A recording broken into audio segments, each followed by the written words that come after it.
I want you to take a moment to think about concrete. Yes, that hard gray stuff that's used to build things. Would you have an air-conditioned house to live in during the summer?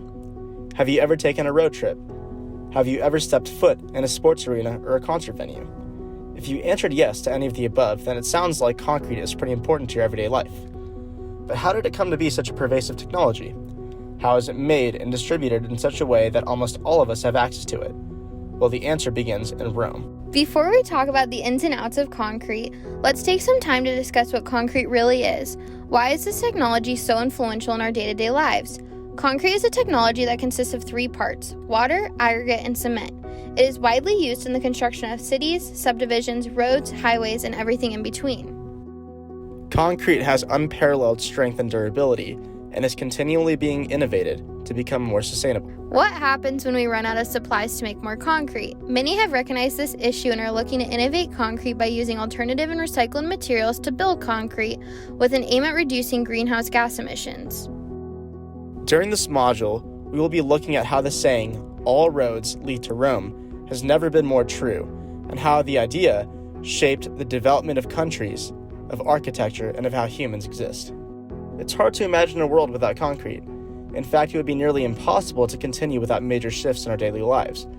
Aspects of communities such as structured roads and highways wouldn't exist, along with the absence of sports stadiums and large apartment complexes that are reinforced using concrete structures.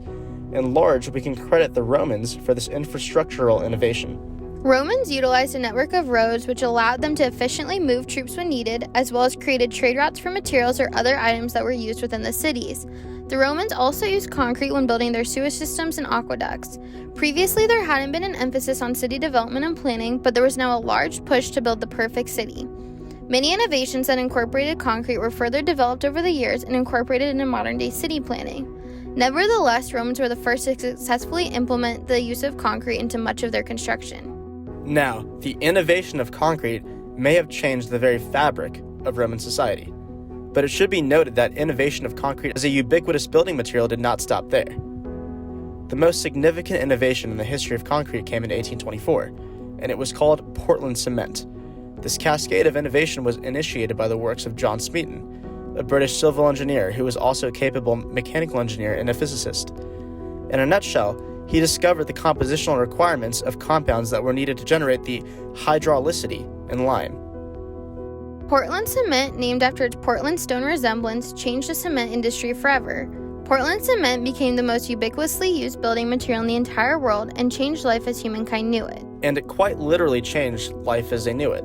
The capabilities for construction of intricate and grandiose infrastructure expanded drastically. Before Portland cement, structures like the Empire State Building or the Burj Khalifa were unthinkable. The interstate highways funded by defense spending during the Cold War allowed for increased socialization and economic growth. People living in rural areas could now easily commute to the cities, and this alone created economic prosperity throughout several new regions. This economic growth would fund more building of infrastructure, creating the snowball effect of economic growth and socialization. This effect is largely responsible for the world that we live in today. Now let's talk about who is involved in the concrete industry. We have separated the interested parties into three categories: creators, detectors, and government players. The creator companies were developing and manufacturing new technology that was impacting the detectors companies through production and logistic changes. The detectors were mainly industry groups that were benefiting from the creators and were large players in the field.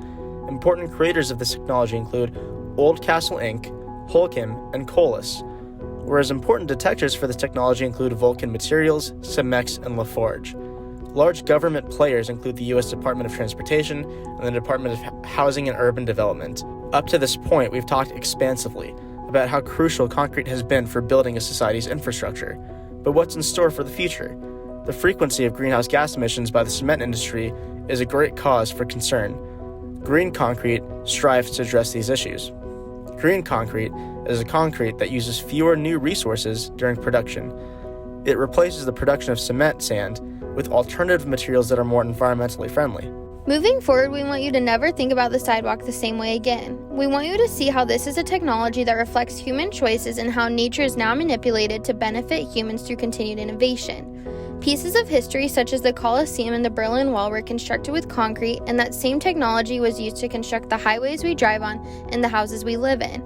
This technology is much more than the idea of a boring gray slab of concrete, but is about how our lives are now interconnected with each other and how that single technology created communities and unequivocally influenced multiple industries for the benefit of simplifying our day-to-day lives.